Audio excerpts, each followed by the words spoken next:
Dzina la Atate ndi la Mwana ndi la Mzimu Woyera. Amen.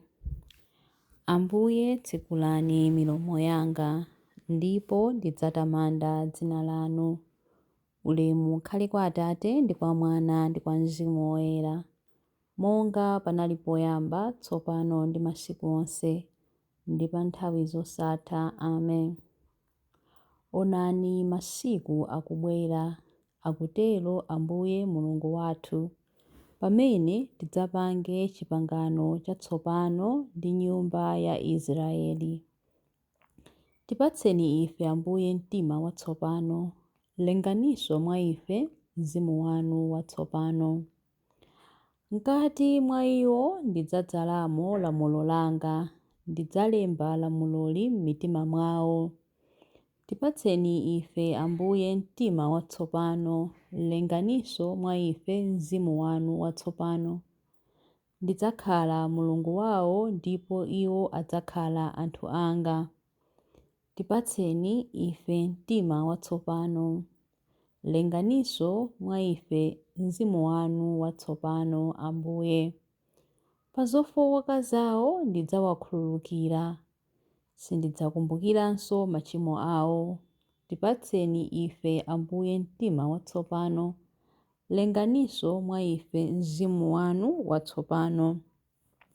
Ulemu ukhale kwa Atate ndi kwa Mwana ndi kwa Mzimu Woyera, monga panali poyamba, tsopano ndi masiku onse, ndi pa nthawi zosatha. Amen. Chilimbi 1. Ambuye mudzalandira nsembe yeniyeni imene tidzayipereka paguwa panu. Mundichitire chifundo, Inu Mulungu, malinga ndi chikondi chanu chosasinthika. Mufafanize machimo anga malinga ndi chifundo chanu chachikulu. Mundisambitse kwathunthu pochotsa kulakwa kwanga. Mundiyeretse mtima pochotsa machimo anga. Zolakwa zanga ndikuzidziwa, kuchimwa kwanga ndikukuzindikira nthawi zonse. Ndachimwira inu nokha. Ndachita choyipa pamaso panu, motero mwakhoza ponditchula wolakwa. Simudalakwe pogamula mlandu wanga. Zoonadi ndidabadwa mu tchimo. Ndinali mu tchimo kuyambira pamene mayi wanga adatenga pathupi pa ine. Ndithudi inu mumakonda mtima woona.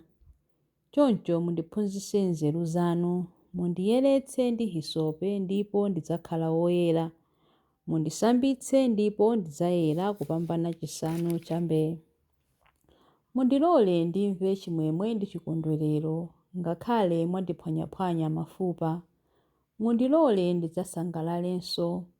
Mufulatire machimo anga, mufafanize zoyipa zanga zonse. Mundilengere mtima woyera, Inu Mulungu. Muyike mwa ine mtima watsopano ndi wokhazikika. Musandipirikitse pamaso panu. Musachotse mzimu wanu woyera mwa ine. Mundibwezere chimwemwe cha chipulumutso chanu. Mulimbitse mwa ine mtima womvera. Pamenepo ochimwa ndidzawaphunzitsa njira zanu, ndipo iwo adzabwerera kwa inu. Mundikhululukire mlandu wanga wokhetsa magazi, Inu Mulungu, Mulungu mpulumutsi wanga, ndipo ndidzakweza mawu poyimba za chipulumutso chanu. Ambuye tsekulani milomo yanga, ndipo pakamwa panga padzalankhula zotamanda inu.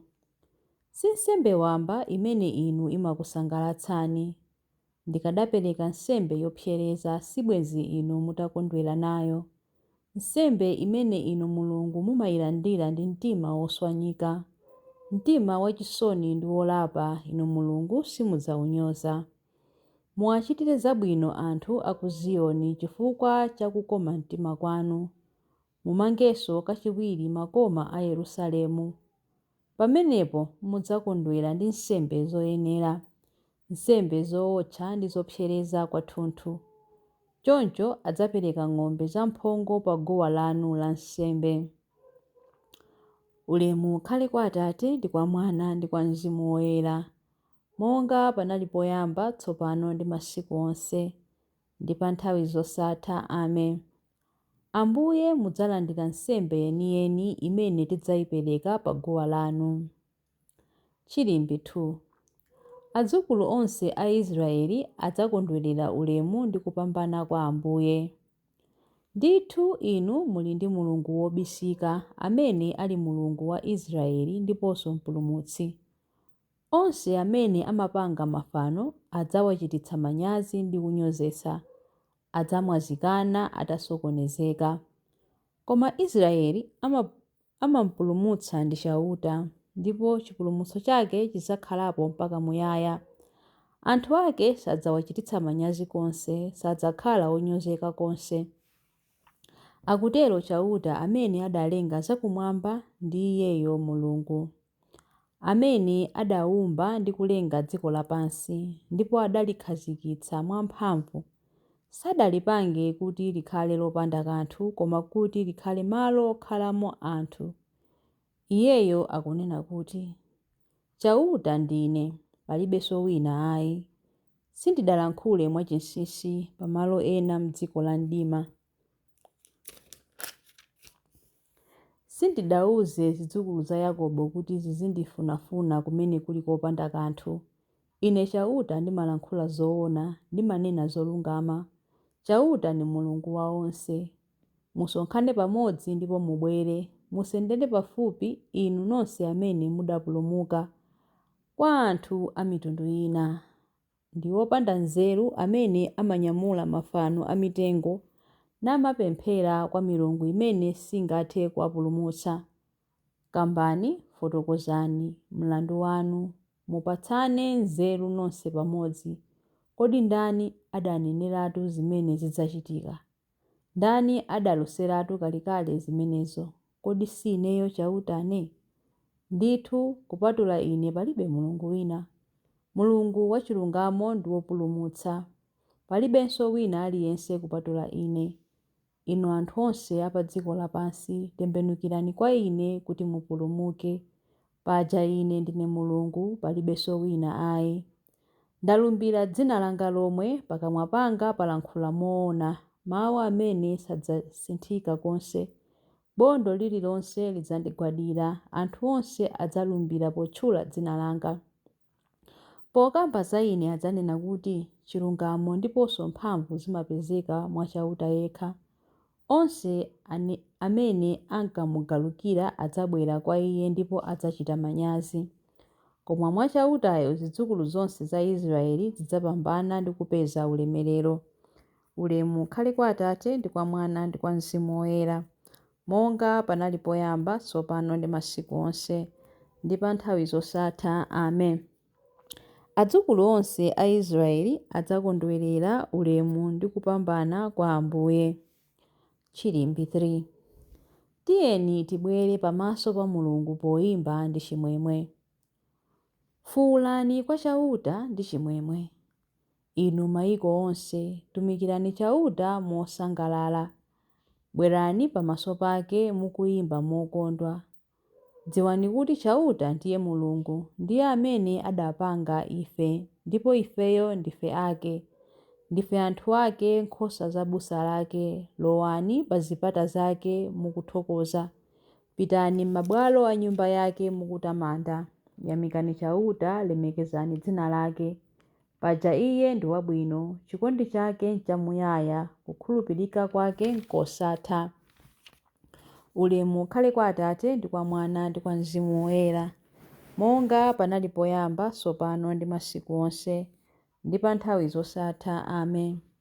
Tiyeni tibwere pamaso pa Mulungu poyimba ndi chimwemwe. Mawu a Mulungu. Mawu akuchokera mu buku la Yesaya. Yesaya 53 verse 11b mpaka 12. Mwa nzeru zake mtumiki wanga wolungamayo adzasenza machimo a anthu onse, kuti iwo ambiri a iwo asadzapezekenso kuti ndi opalamula. Motero ine ndidzampasa ulemu woyenerera akuluakulu. Adzagawana zofunkha ndi ankhondo amphamvu, popeza kuti adapereka moyo wake mpaka kufa, ndipo adamuyesa mzawo wa anthu ophwanya malamulo. adasenza machimo a anthu ambiri ndipo adawapempherera ochimwawo kuti akhululukidwe. Mawu a Ambuye. Tithokoze Mulungu. Chiyankho. Mulungu mwini adzandipulumutsa ku msampha wa mlenje. Mulungu mwini adzandipulumutsa ku msampha wa mlenje. Kwa iwo amene angathe kunditchera ndi mawu awo onyenga ndi ku msampha wa mlenje. Ulemu ukhale kwa Atate ndi kwa Mwana ndi kwa Mzimu Woyera. Mulungu mwini adzandipulumutsa ku msampha wa mlenje. Chilimbi cha nyimbo ya Zakariya. Ngati kukhulupirika kwanu sikuposa kukhulupirika kwa aphunzitsi amalamulo ndi kwa Afarisi, simudzalowa konse mu ufumu wakumwamba. Adalitsike Ambuye Mulungu wa Israeli, wadzayendera anthu ake ndi kuwawombola. Watiukitsira ife mpulumutsi wamphamvu m'nyumba ya Davide mtumiki wake, monga adalonjezera ndi milomo ya anthu oyera, iwo amene adali aneneri pa nthawi yakale. Mpulumutsi amene adzatimasula ife kwa adani athu, ku manja a onse amene amadana nafe. Choncho chikondi chake pa makolo athu chakwaniritsidwa, ndiponso pangano chake choyera chakumbukiridwa. Adalumbira kwa Abrahamu atate athu kuti adzatilola ndi ufulu ku mantha ndi kupulumutsidwa m'manja mwa adani athu, kuti tithe kumutumikira Iye m'kuyera ndi mwachilungamo masiku onse a moyo wathu pamaso pake. Kwa iwe mwana wang'ono udzayitanidwa mneneri wa Mulungu wamwambamwamba. Udzapita m'tsogolo mwa Ambuye kuti ukakonze njira zake Iye asanabwere, kuti akadziwitse anthu ake za chipulumutso chawo kudzera m'chikhululukiro cha machimo awo onse. Chikondi chokoma cha mtima wa Mulungu wathu, amene amatiyendera ngati m'bandakucha wakumwamba, adzapasa kuwala iwo amene ali mdima, iwo amene akukhala mu mthunzi wa imfa, ndi kutitsogolera ife mu njira ya mtendere. Ulemu ukhale kwa Atate ndi kwa Mwana ndi kwa Mzimu Woyera, monga panali poyamba, tsopano ndi masiku onse, ndi pa nthawi zosatha. Amen. Ngati kukhulupirika kwanu sikuposa kukhulupirika kwa aphunzitsi amalamulo ndi kwa Afarisi, simudzalowa konse mu ufumu wakumwamba.